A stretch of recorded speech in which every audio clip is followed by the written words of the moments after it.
welcome back to Nightly Nerds. I'm Tote. And I'm Ginger. And we're playing Mickey's Castle of Illusions. Oh,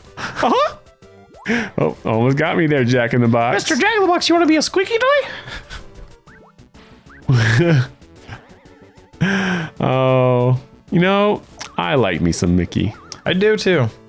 Mickey, as much as Disney's just doing a lot of really weird things. I am excited for Disney Plus. By the way, it's out, and Mandalorian's supposedly fantastic. And there's a Baby Yoda in it. Yes, I've seen all the memes.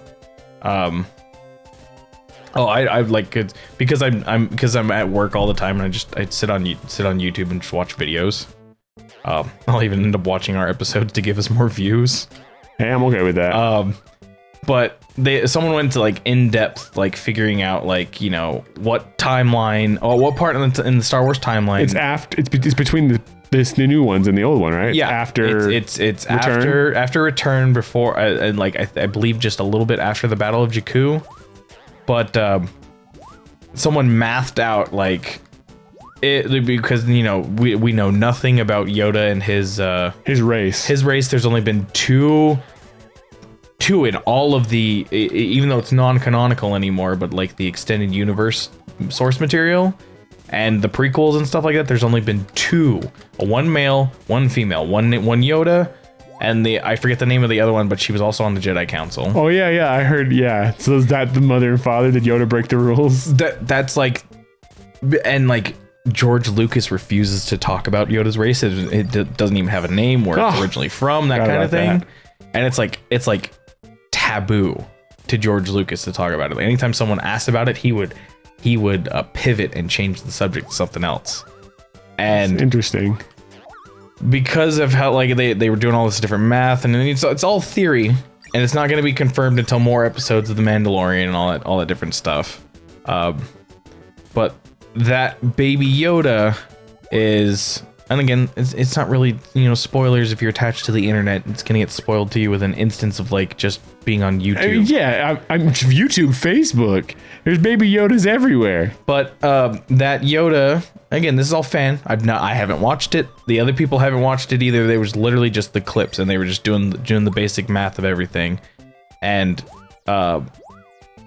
like that Yoda would be. Or that little Baby Yoda race, whatever you want to call it. Oh, I forgot about that. Yeah. 50 years old. A little baby. And it looks like that is 50 years old, and whatever Yoda's race is. And that means doing the math correctly, that baby would be in existence while Yoda was still alive in the prequels. Yeah, because they live like hundreds of years, right? Yoda died at 900. Yeah, when 900 olds, how good you or how young you look or whatever. Yeah. How well you look, will you, or how well comparatively. Yeah, however he says it. He says, "Oh, Yoda way." Yeah. Yeah, I saw one. It was kind of a joking one. But I liked this one because it went into a lot of like in depth about it, like I got hit there. Explaining it, and I was just like, I want to go over here. I was like, okay, so like it is very possible that Yoda did like a you know, understanding how his race works, and his race might not even actually be a race of what? Ooh, what? Oh wow, might not even be a race of like, or have a planet or whatever. They might just be like one of those like only 6 of these things can exist at any one time. Or yeah, or they could be like a very long-lived like race, and so like they have to find each other. So stretched and divided. Yeah, and then to find each other and then procreate, and it's a very limited time in which they can And so it probably doesn't. It probably didn't break the Jedi Council rules or anything of that sort, because it was literally just for procreation. Yeah, or to save the race, just to continue the species. Yeah, and I was like, oh, this is really interesting and cool. Like, because I like watching theory videos, but only when they make sense. It's a fan. Or a theory. A game theory. I said a fan. A film theory. Yeah. But yeah, like to me, it has to make sense. There's no... One of the things I don't like about game theory is that all of everyone else who does any kind of like, did you know videos for a long time, we just copy his voice. Yeah. And it's just like with theory videos of any sort, if you start stretching stuff for your own like little thing, like slide to make that the general premise of what you're trying to theorize. Oh yeah, and then it's like you've ruined. You've broken the immediate rule of doing theory and theory crafting. Like you can, if you want to include that at the end after you've already said your point and like your evidence and whatnot to like and then like do a up. counterpoint and go, but here's these other things that break that. Yeah, and that's what. Oh yeah, we learned this is easy. Just gotta hide in this corner. That's the one thing I really loved about.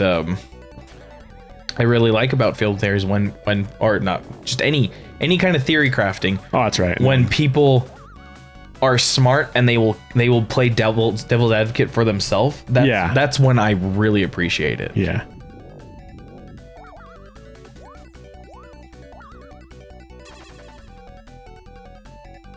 This is such an easy boss just because of this. But yeah, with all the still harping on because Disney owns Star Wars.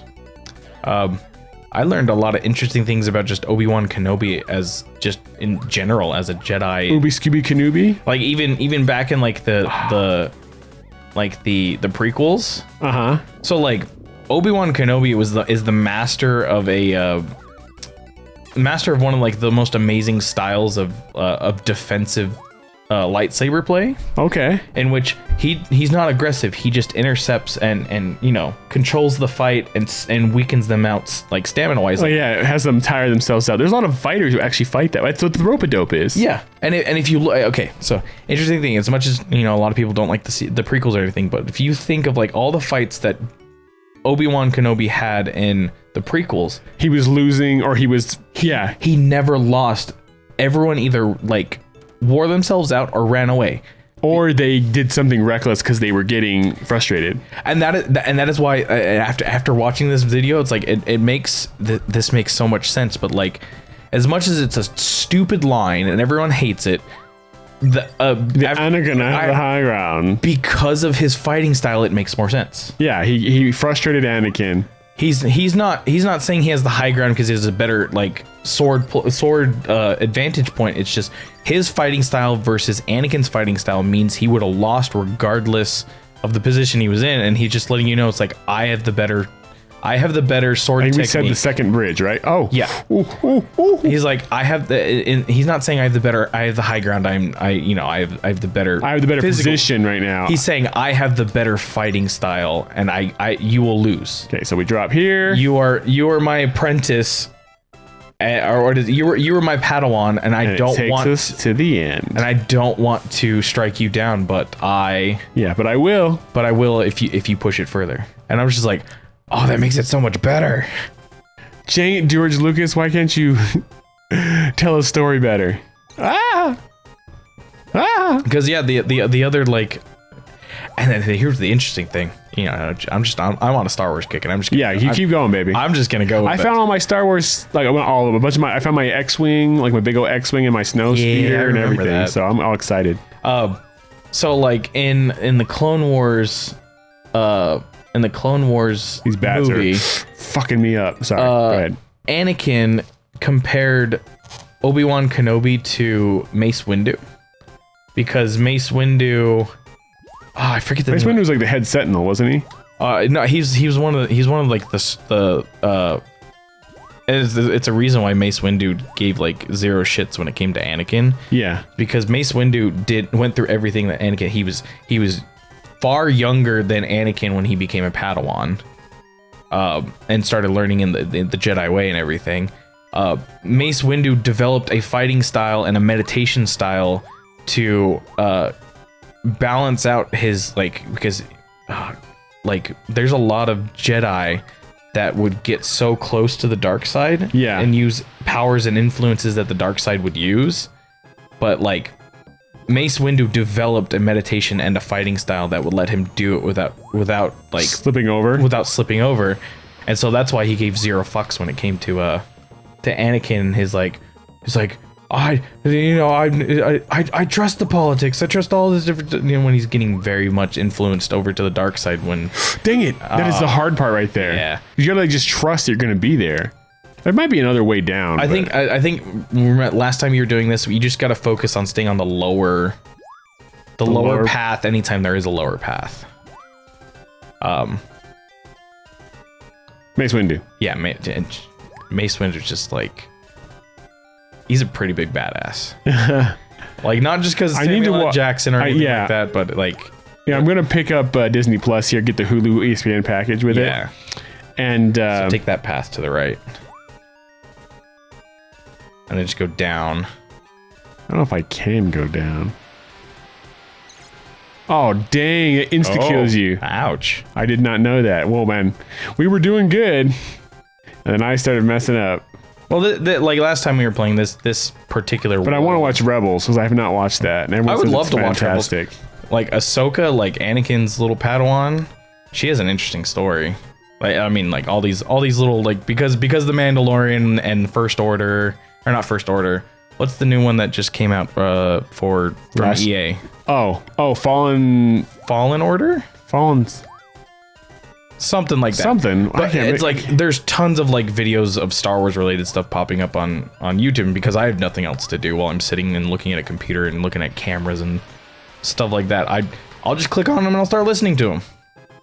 And Anakin's Padawan Ahsoka has like the most she's one of the only true gray Jedi. Woo. Like you and me played Knights of the Old Republic and yeah. Like, they had gray Jedi in there, and it's like the gray Jedi is actually the truest form of Jedi in terms of it's origin. Like what it should have been from the get-go, because like it's an absolute, right? That's like the dumbest thing about the Jedi is like only Sith deal in absolutes, and that's what the Jedi do too, though. They deal in absolutes. It's exactly what the Jedi do. But a true gray Jedi they will jump to either side to truly balance out. Sheesh, that was a little slidey.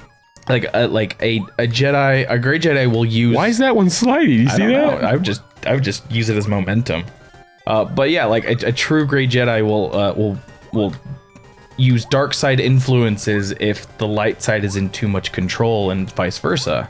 Well, it's kind of like because they want true balance. Like I'm watching the heck out of Buffy right now, and that's one of the things about like in Buffy, like they, as an example, there's so close.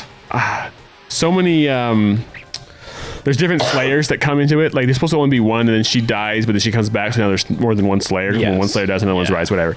Who cares? And there's two. Oh, this one. There's two. I mean, pause it real fast. There's two significant slayers they use as an example. Other than Buffy, there's Buffy, and there's Faith, and then there's, I can't remember her name. She's the girl from like Jamaica or something. And the Jamaica girl would be like a Jedi. She was too much business, too much that all the time. And then Faith would be like a Sith. She was all about her emotions and her feelings and doing what she wants. Yep. Buffy's in the middle, and that's why she's the best one. Yeah. And that's the problem with the Jedi overall, in my opinion. Oh yeah, I like the Jedi as a concept, but that I've always been in love with like the gray Jedi because that's, in my opinion, it's the only true one. Like in Knights of the Old Republic, like the story of Darth Revan, who you play as in the first Knights of the Old Republic. Yeah. He's a Sith, a Jedi, and then he, like towards the end of like the Knights of the Old Republic series, he becomes a true gray Jedi. Like he's just following the path to balance out the universe or the galaxy. Yeah. That's all he's doing. And I'm just like, Star Wars has such a great story, but when it gets like screwed over by like George or Rian Johnson or different directors or whatever, but it's like, I don't think I'm gonna make this. I think we. Oh. Big Star Wars kick. Big Star Wars kick lately. Yeah. For my big thing for me is like I love Star Wars, but that last movie really took it out of me. Yeah. And you just commit to it. That was that's the one that I think you did that. So on that note, pause it. Pause. And that's gonna end this episode. All right, everyone, that'll end this episode of Nightly Nerds. As always, I'm Tote. And I'm Ginger. And we'll catch you guys next time. Bye-bye. Hey, did you like that video? Well, if you did, click the box on the right for another. Click the box on the left for a playlist. Of course, you could always just subscribe by clicking the link in the middle. Come find us on social media. There are links in the description below. Don't be afraid to leave us a comment. Thanks for watching. I'm Tote. I'm Ginger. See you then. Bye.